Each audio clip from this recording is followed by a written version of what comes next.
दलितांचा द्वेष करतो का, तो ब्राह्मणांचा द्वेष करतो का, असं अजिबात काही विचारायचं नाही. त्याला विचारायचं शिवाजी महाराजांबद्दल तुझं मत काय. आणि तुम्हाला आश्चर्य सांगतो की गंमत अशी होते की एखादा माणूस उठून उभा राहतो आणि शिवाजी महाराजांबद्दल बोलायला लागतो, तो 2, 5, 10 मिनटं बोलायला लागला की आपल्या लक्षात येतं हा जातीयवादी आहे की नाही. आपल्या लक्षात येतं की हा आहे ना डावा आहे का उजवा आहे. आपल्या लक्षात येतं. म्हणजे तुमचं चारित्र्य जर कळायचं असेल ना तुम्हाला, तर तुम्ही शिवाजी महाराजांची प्रतिमा तुमच्या मनात कशी आहे ना हे लक्षात येईल.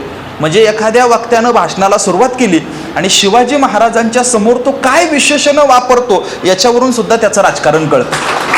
इतकं साधं राहिलं पाहिजे, इतकं साधं राहिलं पाहिजे ना की साध्या माणसाला आपली भीती नाही वाटली पाहिजे. म्हणजे हा वारकरी संस्कार आहे, हा वारकरी संस्कार आहे. ज्ञानेश्वर महाराज ज्ञानाचा सागर आहे, मात्र त्यांची भीती वाटत नाही. तुकाराम महाराज ज्ञानाचा सागर आहे, मात्र तुकोबांची भीती वाटत नाही. मात्र एखादा पंडित असतो, त्याच्या धोत्राच्या काठाची भीती वाटते. का वाटते?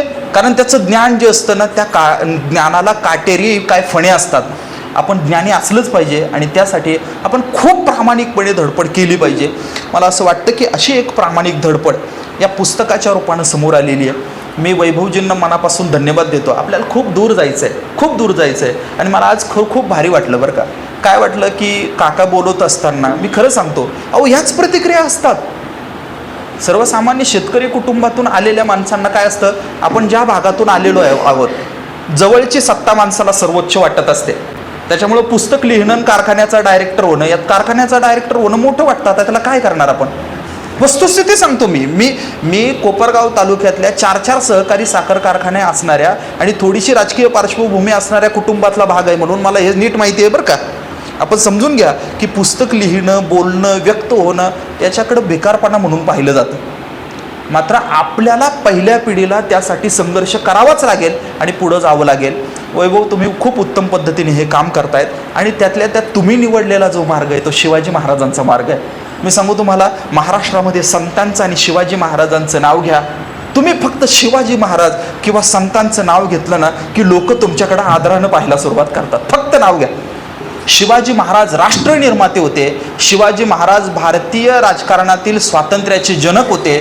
शिवाजी महाराज हे राजकारणातले साधू होते. असा कोणताही संस्कार आपल्याला जर घेऊन जायचा असेल तर त्याच्यासाठी हे पुस्तक हे पुस्तक खूप नम्रपणे महत्त्वाचं असणार आहे. आणि आणखीन एक गोष्ट आहे, याला जोडून काय वाचलं पाहिजे हे सांगतो. आता तुम्ही सगळे आलेले आहात ना, तुम्हाला जेवढे प्रवासाला पैसे लागले तेवढे जाता जाता पुस्तक विश्वमधून पुस्तकं घेऊन जा.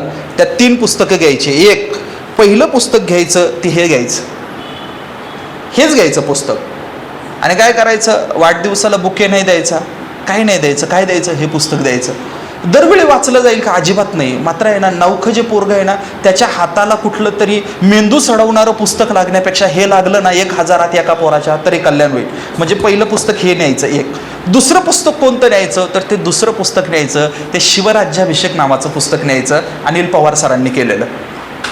हे का सांगतो माहिती आहे, लोकांना कळू देत की शिवाजी महाराजांचं जे राज्याभिषेक होता त्या राज्याभिषेकाचं सांस्कृतिक महत्त्व काय होतं. ते फक्त काही एक दिवसाची घटना नाही, तर त्याचा महाराष्ट्राच्या राजकारणावर काय परिणाम झाला, समाजकारणावर काय परिणाम झाला. आणि दुसरी गोष्ट, आपला आत्मविश्वास जर आपल्याला वाढवून घ्यायचा असेल तर त्याच्यासाठी शिवाजी महाराजांना शरण गेलं पाहिजे. प्रकाश पवार सरांनी जे सध्या आता पुस्तक केलं आहे सकल जनवादी, ते पुस्तक आवर्जून पाहिलं पाहिजे.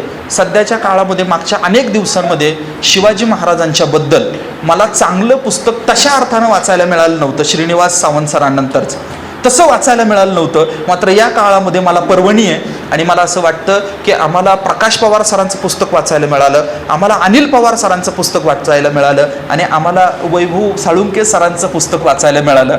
तुकाराम महाराजांचं एक प्रमाण आहे, ते तुकाराम महाराज असं म्हणाले, साळुंकी मंजुळ बोलत असे वाणी, सखा कृपावंत वाचा त्याची.